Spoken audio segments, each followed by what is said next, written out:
Let's do this. The Cult of Hockey podcast by the faithful and for the faithful. I'm David Staples of the Edmonton Journal. And I'm here tonight with Bruce McCurdy. Welcome, Bruce. Hey, David. So a huge win for the Bakersfield Condors, Bruce. They were about to be essentially eliminated from the AHL playoffs, going down 3-0. It looked like it was going to happen. They had a 3-1 lead in the game. They blew it. And they got behind 6-4 late in the third period, and somehow they tied it up and won the game in overtime. It was a fantastic victory, and I would say a well-deserved win for the Bakersfield Condors. They had some bad luck in this series so far against San Diego. They probably deserved to be 1-1 in the series. They were down 2-0, and arguably they could have been 1-1. I don't know, deserved, but they deserve to have at least one win in this series. I'll say that, and they got it tonight in an absolutely massive, heroic effort by Jolton Joe Gambardella, their 25-year-old center, who is the living, breathing engine of the team. Bruce, he has been all year long, and I thought it was absolutely fitting that in such a big game for him and the team, it was Ken Holland's the first game as Edmonton Oilers GM. Watching that team, he got an eyeful of what Joe Gambardella has brought to that team all year long. And so this is our 6 things that we noticed in the game, and that's the first thing, obviously. 5-point night, hat trick for Gambardella, assists on both the tying goal and the winning goal. And I'm so glad that Holland was in place to see that game from Gambardella, because one of the things that can go missing from a team, I think, is loyalty and even knowledge of the farm team players as they're coming. I think that was a huge thing with Dallas Eakins that limited the potential of some players with the Oilers, like Anton Lander. Yes. And it was a huge mistake by the Oilers organization at that time. Yes, it was. And I've been assured ever since Holland came on, Bruce, that this wasn't going to happen, because he just talks about covering every base, and he's not going to not watch any game film for the year and that kind of thing. And he saw Gambardella. I want to make my own impressions of him in training camp. Hey, none of that stuff. None of that ridiculous nonsense from so it doesn't bother me much that Dallas Eakins was on the losing end of this game, but I have no actual dislike of Dallas Eakins. It just certainly didn't work out here. He had some very good ideas, but he wasn't fully developed himself as a coach. Let's put it that way. You know what, Bruce? He recently admitted his mistake at Edmonton, saying he came with a blowtorch. So I give him a lot of credit, and I actually had a little bit of hard feeling towards him until that time because of the way he did come in.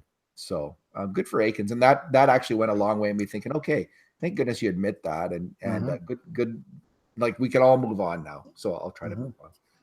So my first thing we noticed was Gambardella. What's the number 2 on the list, Bruce? Well, the big back and forth in this game. I mean, both teams blew 2-goal leads or came from 2-goal deficits, whatever you prefer. It was 3-1 Bakersfield early in the second, and that just went wham, wham, wham, and like that it was 4-3. They tied it up.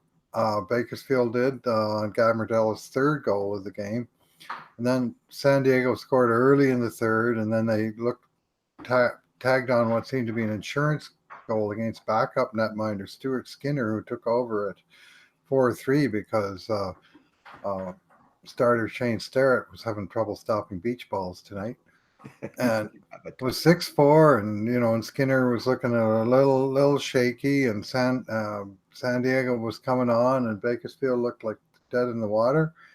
And Brad Malone, another reliable veteran on this team, on another deflection, he's very good at them. He tied the score he made it 6-5, and it was 6-5 all down the stretch. They had to kill a penalty with like 2.5 minutes to go. They pulled the goalie just to make it 5-on-5 at one point, and it went right down to the last 10 seconds when Malone and Gambardella won more battles along the boards and were able to feed the puck out in front to Tyler Benson, who got a couple of whacks at it and was able to bang it home with 10 seconds to go to send it to overtime. And Ryan Holt, the commentator of the Condors, in a bit of reverse foreshadowing before the puck drop. He said, Bakersfield haven't scored a single goal all year with the goalie out. I'm going, okay, well, this will be a good time. And sure enough. Nice presence by Benson, Bruce. He got his skate. He got his skate on the first one to redirect Malone's pass. And then he put in the rebound with some really good hands. Like, that's huge for a team. That kind of momentum, that kind of thing can change a series. You know, it really can. Like, just will inflate those guys. They'll be as big as damn mountains tonight, Bruce. And so that tied it up, and I'm going, well, that's great. We're going to overtime now. Well, two things here. We're gonna, no point in tying it and then losing it in overtime, and there's certainly no point in tying it and then losing it in the fourth overtime. No more of that stuff. I mean, let's get this done quick and let's get it done right. And they could hardly have done it any better. 32 seconds into overtime, and again, it was the same kind of stuff, sort of indomitable forechecking by all three of Gambardella, Malone, and Patrick Russell, with Gambardella finally working the puck where he got a lane where he could feed back to the point. And Caleb Jones made a real slick play on the point. The San Diego right winger, Corey Trop, he made a bad mistake. He went over to try and block the same shot that the left winger was blocking. And Jones saw the two guys in his lane, and he faked the shot and slipped it over to William Lagesson. Of course, now he's got nobody in his path. And Willie wired home a real nice wrist shot far side. And that was it, 33 seconds. Great play by Caleb Jones. That was it was real good awareness.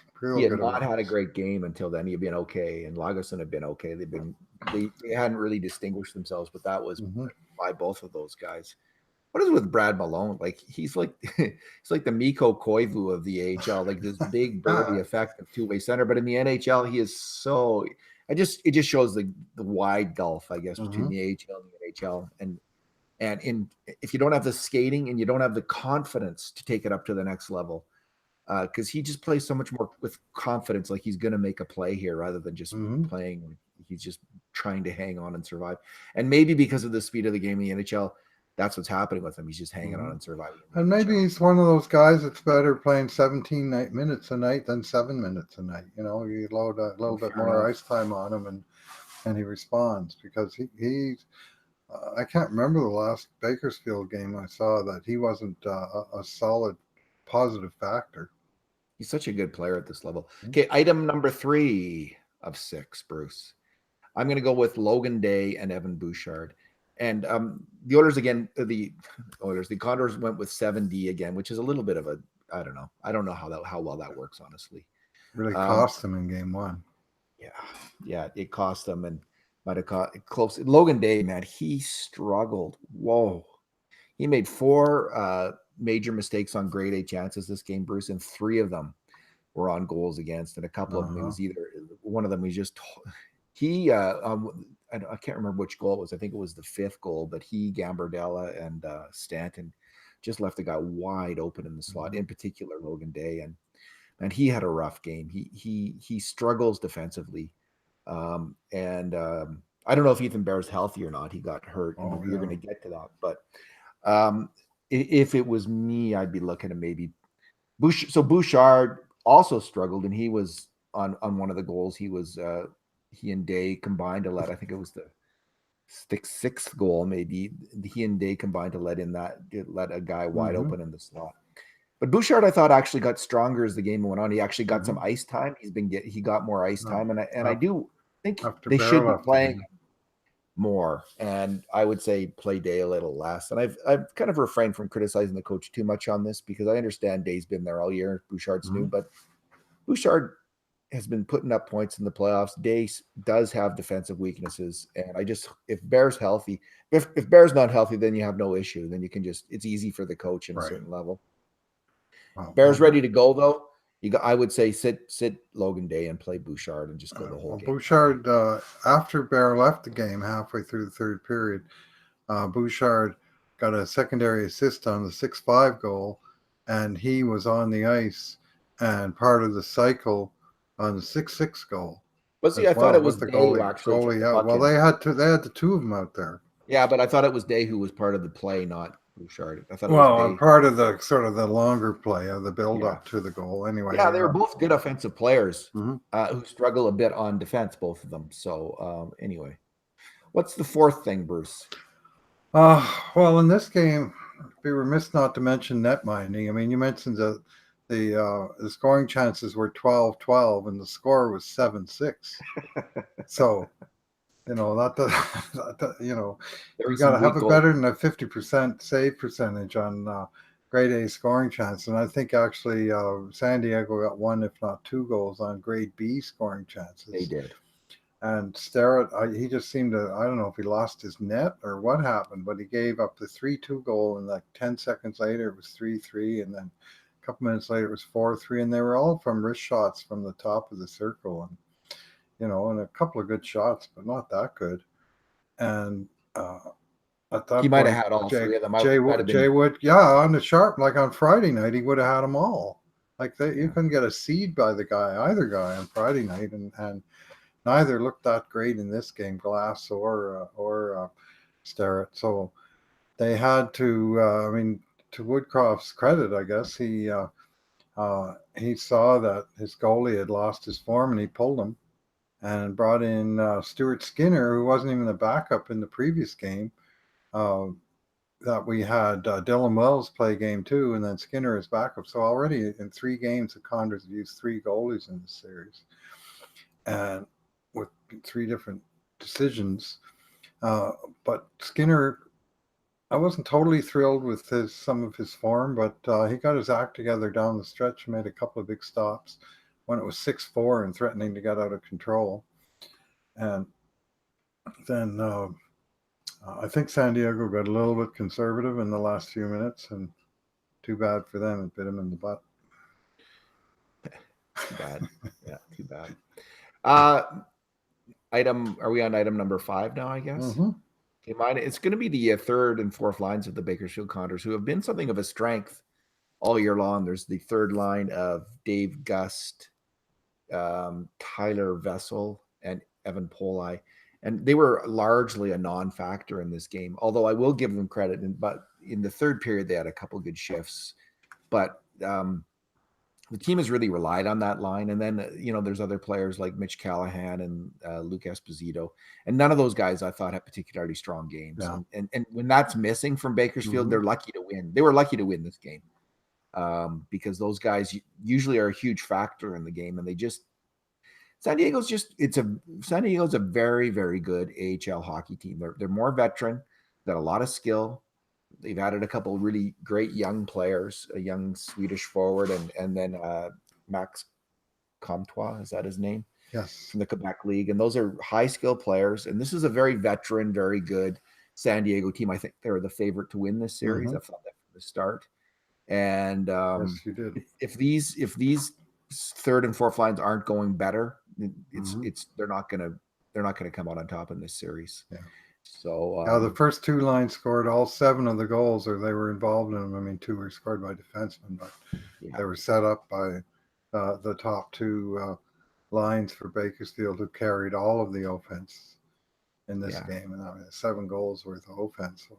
Yeah, Josh Curry was pretty good, and Benson was good. Yeah, he just can't seem to score right now, Josh Curry. Like, he had 3 or 4 great chances in this game, and he just couldn't solve the goalie. Set up Easton Bear.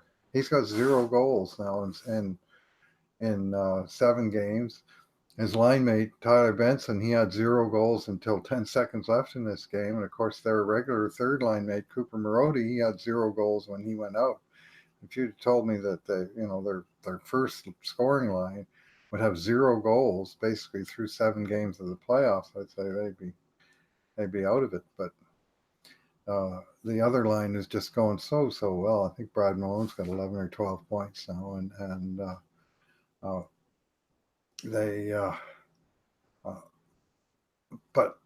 back to Curry, he tonight he was getting the chances. He just couldn't solve the goalie. He gets another game like that, I'm pretty confident he's gonna find a way to light the lamp. McLeod didn't have a particularly good game. He looked a little out of place. Ryan McLeod, the 19-year-old rookie who's just stepped in here. What's the 6th item, Bruce? 6th and final item. Yeah, well, we're going to go with Easton Bear, and who scored a nice goal on a great shot. Man, he's got a good release, and he just surprises and overpowers goalies with how fast that shot is on him with accuracy. But unfortunately, he had a play about halfway through the third period where he went into the end boards behind his own net and had an awkward-looking collision with a San Diego forechecker. And I don't know whether it happened when he hit the boards or on the hit itself, but I thought the guy hit him on the left arm and then he went off the ice holding his right arm.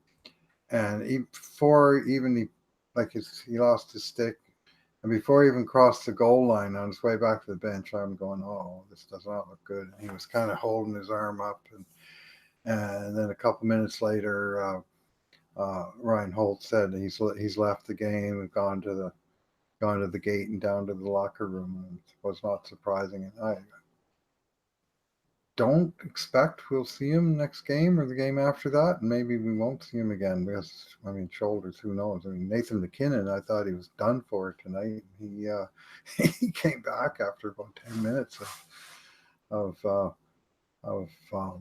time in the room from his apparent shoulder injury. So you never know. Bruce, he's had some bad luck with injuries. Yes, he was had a tough year. 3 final Western Hockey League seasons by the looks of his games played. Looks like he didn't miss. I think he was carrying an injury in the Memorial Cup finals by the time he got there. But he broke his hand or his thumb or something. He had some kind of playing. But in his first AHL season, NHL season combined, he played 53 games, and then this year's 52 games. So there's 2 seasons in a row where he's been banged up, nicked up, and that is absolutely to the detriment of a prospect when those things happen. They really set a guy back. So hopefully he'll be, he looks good when he's healthy. He looks better to me than he's ever looked. I've always had questions about his skating. And sometimes about his defensive reads, but both of those things have improved considerably, and to the point where he's right in there with Caleb Jones and Lagesson in the running for a job next year with the Oilers. But he's got to be healthy, and hopefully he is. Hopefully he is. You ever notice that Ken Holland says everything twice?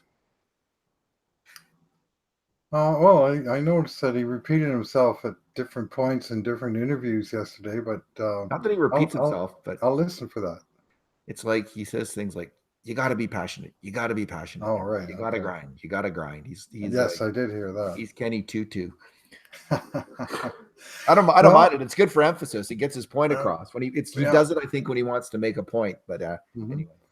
Well, he got an eyeful tonight, Ken Holland, going down there, and I'll give credit to him.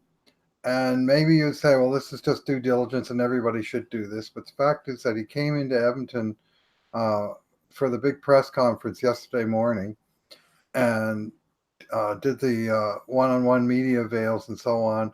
And then he immediately hopped on a plane to go to San Diego. The day he's kind of bringing his family to Edmonton in theory. And just straight to business, and which is good. That's what you'd like to see, and it's what we have seen to this moment. He said he likes to spend his time in the rink. He likes to set his own eyes on, and the first thing he did was get his own eyes on his own prospects, and these are real big games for those boys, and also for Holland himself to kind of get a grasp of what he's got. Well, as Ken Holland himself would say, Bruce, you got to grind. You got to grind. Got to grind. Well, he's grinding himself, and that's, if you want to talk about grinding, you got to set the example. And so far, so very early, but so good. It's good on him to be down there. Well, let's leave it there, Bruce. Yeah. The game grades are up, but I'm going to add the podcast now. So thanks for talking tonight. Game 4 Friday, Game 5 Saturday. So bang, bang, we're back at it now for the weekend. And in the meantime, and in between times, this has been another edition of the Cult of Hockey podcast.